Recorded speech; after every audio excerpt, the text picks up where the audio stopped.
आ रहे हैं वो दशावतार का आखिरी अवतार कल्कि, वो पेड़ जो हम कल्कि मूवी में भी देख सकते हैं। शंभाला का सबसे पवित्र पेड़ जिसके नीचे भगवान कल्कि का जन्म होने वाला है। अश्वत्थामा को भगवान शिव का ही रूप माना जाता है, इसलिए उनके माथे पर 3 लकीरें दिखाई देती हैं जिन्हें त्रिपुंद्र तिलक कहा जाता है। कल्कि मूवी का सबसे बड़ा स्पॉइलर, जगन्नाथ के रथ का चक्र ऐसा घूम के आएगा अपने हर फेरे में, बस वो प्रलय ही संग लाएगा। थरथराती धरती माँ की कोख से अब जन्मेगा, एक युग का अंत होगा, युग नया एक आएगा। सनातन धर्म की एक ऐसी कहानी जो युगों युगों से सुनाई जा रही है, एक ऐसी गाथा जो शुरू हुई थी कुरुक्षेत्र की भूमि पर महाभारत युद्ध के आखिरी दिन दिए गए एक श्राप से। वो श्राप जो आज हमारे अंत की ओर इशारा कर रहा है। वो कहानी अश्वत्थामा और कल्कि भगवान की, जिस पर बनी कल्कि मूवी के बाद हर कोई बस यही जानना चाहता है कि ये कहानी कितनी सच है। कई सारे सवाल, कई सारी फैन थियरीज, और इन सब में छुपे हैं महाभारत के कुछ ऐसे अंश जिनके बारे में बहुत कम लोग जानते हैं। आ रहे हैं वो अहुदा मजदा, सेकेंड कमिंग, रुद्र चक्रिन, दशावतार का आखिरी अवतार। मूवी की शुरुआत में ही हम देखते हैं कि रूमी भगवान कल्कि के आने की बात करते हैं। उन्होंने 4 नाम लेकर कहा कि ये सब एक ही हैं जो अंधेरे का विनाश करेंगे। कई धर्मों में ऐसे योद्धा की बात की जाती है। अहुदा मजदा यानी वो जिसने सृष्टि बनाई है। सेकेंड कमिंग यानी जीसस क्राइस्ट, दशावतार का आखिरी अवतार भगवान कल्कि।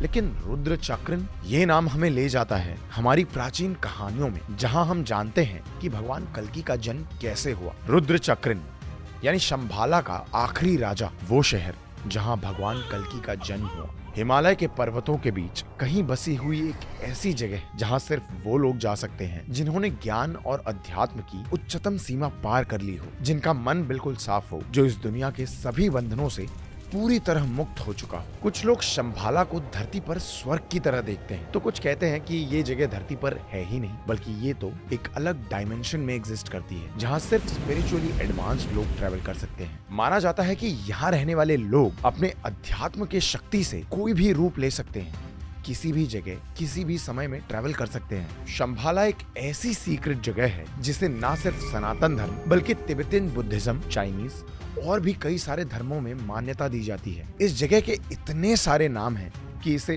द लैंड ऑफ 1000 नेम्स कहा जाता है। और अगर हम रिसर्च की भी माने तो हिमालय एक ऐसी जगह है जिसे आज भी पूरी तरह एक्सप्लोर नहीं किया गया, और इन्हीं में से एक शंभाला मानी जाती है। अमेरिकन से लेकर जर्मन नाजीज, हर कोई इस जगह की खोज में हिमालय आया, लेकिन शंभाला आज भी एक गहरा राज है। और इसी शंभाला का एक राज है अश्वत्थ वृक्ष, शंभाला का सबसे पवित्र पेड़ जिसके नीचे भगवान कल्कि का जन्म होने वाला है। वो पेड़ जो हम कल्कि मूवी में भी देख सकते हैं। कल्कि पुराण के अनुसार जब ग्रहों की खास दशा होगी तब विष्णुयास और सुमति के परिवार में भगवान कल्कि का जन्म होगा।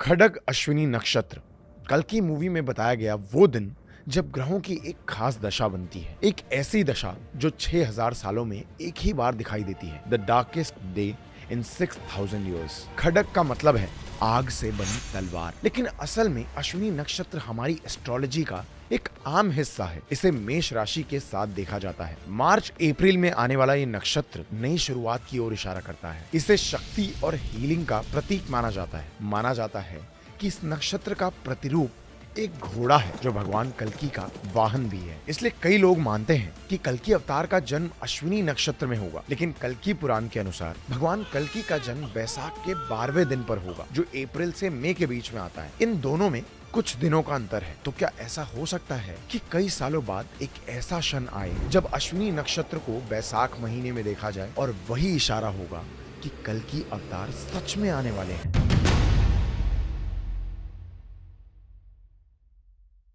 गुरु द्रोण के पुत्र, भगवान शिव के अंश अश्वत्थामा, जिन्हें श्री कृष्ण ने स्वयं श्राप दिया। इस मूवी के मेन कैरेक्टर्स में से एक, मूवी का सबसे पहला सीन जहां अश्वत्थामा एक घास का टुकड़ा उठाते हैं और उससे एक अस्त्र बना देते हैं। वेद व्यास की महाभारत में भी बिल्कुल ऐसा ही हुआ था। अर्जुन के अलावा एक अश्वत्थामा ही थे जिन्हें ब्रह्मास्त्र का ज्ञान था। वो एक ऐसे योद्धा थे जो किसी भी चीज में ब्रह्मास्त्र का आवाहन कर सकते थे, लेकिन इसी ब्रह्मास्त्र की वजह से उन्होंने एक ऐसा पाप कर दिया जिसकी वजह से स्वयं श्री कृष्ण ने उन्हें श्राप दिया। अगर आप अश्वत्थामा की पूरी कहानी जानना चाहते हैं तो हमारी ये वीडियो देखिए। मूवी में हम देखते हैं कि अपने श्राप के बाद अश्वत्थामा साधना में लीन हो जाते हैं और अब वो कमजोर हो चुके हैं। उनके चेहरे पर कई सारे घाव हैं और मूवी में जब उन पर हमला होता है तो वो जख्मी भी हो जाते हैं, लेकिन जैसे ही उन्हें उनकी मणि मिलती है उनके सारे घाव भर जाते हैं और उसके बाद कोई भी वार उन पर बेअसर होता है। ये चमत्कार है उस शिव मणि का जिसे महादेव ने उन्हें वरदान में दिया था। एक ऐसी दिव्य शक्ति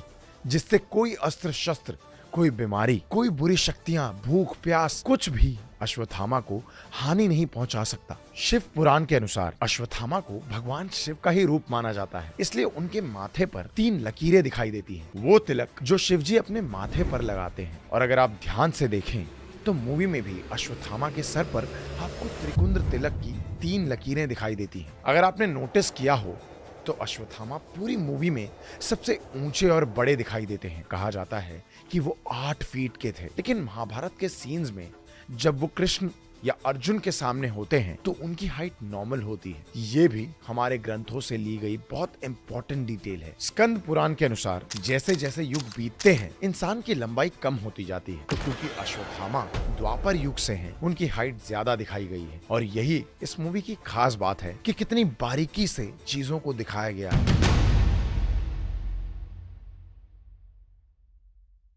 कल की मूवी का सबसे बड़ा स्पॉइलर, सबसे बड़ा कंफ्यूजन और मूवी का वो पॉइंट जब सबके मुंह खोले रह गए, सूर्यपुत्र अंगराज कर्ण। हमें पूरी मूवी में ये दिखाया जाता है कि वो भैरवा है जिन्हें हम शिव के रूप काल भैरव, काशी के रक्षक समझते हैं, लेकिन साथ ही हम देखते हैं कि उनके जन्म की कहानी में वो एक टोकरी में मिले थे एक शिप के कैप्टन को, बिल्कुल सूर्यपुत्र कर्ण की तरह, जो एक रथ के सारथी को एक टोकरी में मिले थे। यहाँ तक कि कर्ण की तरह ही भैरवा के शरीर पर हमेशा एक कवच दिखाई देता है जो कई तरह से उनके शरीर का एक हिस्सा नजर आता है।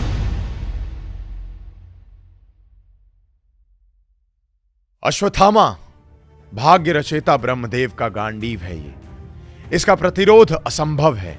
गांडीवधारी अर्जुन महाभारत के सबसे शूरवीर योद्धाओं में से एक, जिन्होंने अपने गांडीव से बड़े बड़े योद्धाओं को पराजित कर दिया। एक ऐसा अस्त्र जिससे अर्जुन एक साथ 1 लाख योद्धाओं से लड़ सकते थे। महाभारत के अनुसार इस गांडीव की रचना स्वयं ब्रह्मदेव ने की थी, जिसके बाद ये वरुण देव का अस्त्र बना और अर्जुन को मिला। साथ ही उन्हें मिला अक्षय तरकश, एक ऐसा तरकश जिसके बाण कभी खत्म नहीं हो सकते। लेकिन महाभारत के युद्ध में गांडीवधारी अर्जुन के सामने आए सूर्यपुत्र कर्ण, जो परशुराम के शिष्य थे, और उनके हाथ में था विजय धनुष, वो धनुष जिसे स्वयं महादेव ने इस्तेमाल किया था त्रिपुरासुर का अंत करने के लिए, जिसके इस्तेमाल से परशुराम ने 21 बार इस संसार से क्षत्रियों का अंत कर दिया था। वो धनुष जिसके सामने कोई नहीं जीत सकता। इसलिए हम मूवी में वो सीन देखते हैं जहां श्री कृष्ण अर्जुन को समझाते हैं कि अग्निदेव का रथ, ब्रह्मदेव का धनुष, श्री हनुमान और श्री कृष्ण के होते हुए भी अगर वो योद्धा उनके रथ को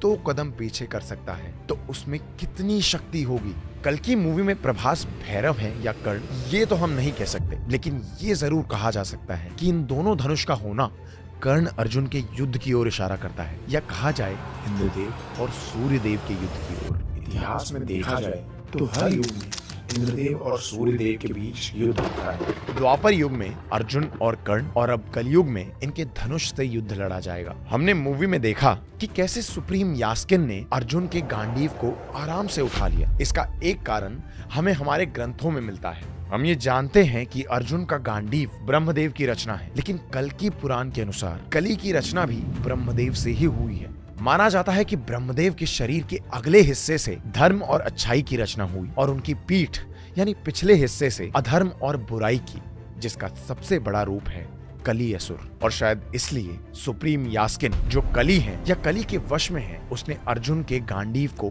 बड़ी आसानी से उठा लिया। इसके अलावा जो बात हमने श्री जगन्नाथ के नाम से शुरू की थी, तो एक जवाब उसका भी देते हैं। मूवी के मिड क्रेडिट्स में सुप्रीम यास्किन के कहे हुए इस डायलॉग ने काफी कुछ बदल दिया। अचानक से जगन्नाथ का नाम आना कोई इत्तेफाक नहीं है, कल्कि पुराण के अनुसार कली और कल्कि अवतार की आखिरी लड़ाई जिस जगह होनी है वो जगह है जगन्नाथपुरी। और तो और जगन्नाथ के मेंशन से हम ये अनुमान लगा सकते हैं कि जिस प्रोजेक्ट के की बात की गई है उसमें जो सीरम था वो सीरम और कुछ नहीं बल्कि भगवान का अंश है। पूरी जगन्नाथ में बसा ब्रह्म पदार्थ यानी श्री कृष्ण का धड़कता हुआ दिल। आपके इस बारे में क्या थॉट्स हैं हमें कमेंट्स में जरूर बताइए। अगर वीडियो पसंद आया तो इसे लाइक और शेयर कीजिए और ऐसे ही अनसुनी, अनदेखी, अनकही कहानियों के लिए राज को सब्सक्राइब कीजिए। मिलते हैं अगले वीडियो में।